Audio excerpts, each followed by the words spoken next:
Hello and welcome to another reading from the book That I May Know Him, a daily devotional.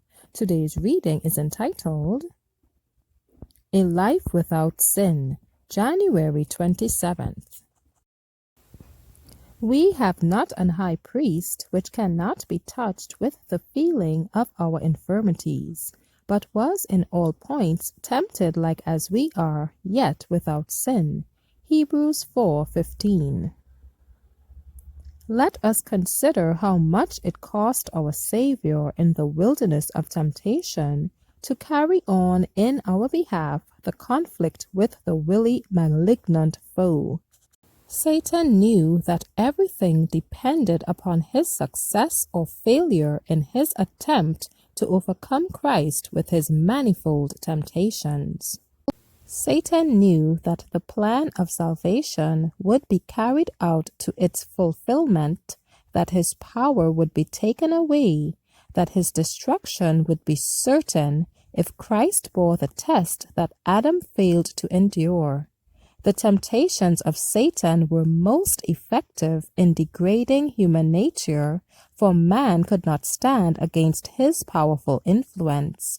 But Christ, in man's behalf, as man's representative, resting wholly upon the power of God, endured the severe conflict in order that he might be a perfect example to us. There is hope for man. The work before us is to overcome as Christ overcame. He fasted 40 days and suffered the keenest pangs of hunger. Christ suffered on our account, beyond our comprehension, and we should welcome trial and suffering on our own account for Christ's sake, that we may overcome as Christ also overcame, and be exalted to the throne of our Redeemer. We have everything to gain in the conflict with our mighty foe, and we dare not for a moment yield to his temptations. We know that in our own strength it is not possible for us to succeed, but as Christ humbled himself and took upon himself our nature, he is acquainted with our necessities and has himself borne the heaviest temptations that man will have to bear, has conquered the enemy in resisting his suggestions, in order that man may learn how to be conqueror.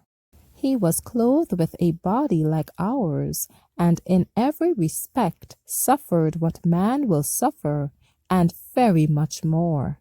We shall never be called upon to suffer as Christ suffered for the sins not of one, but the sins of the whole world were laid upon Christ. He endured humiliation, reproach, suffering, and death, that we, by following his example, might inherit all things. Thank you for listening today. Be sure to join me tomorrow for another reading from the book That I May Know Him. Be encouraged.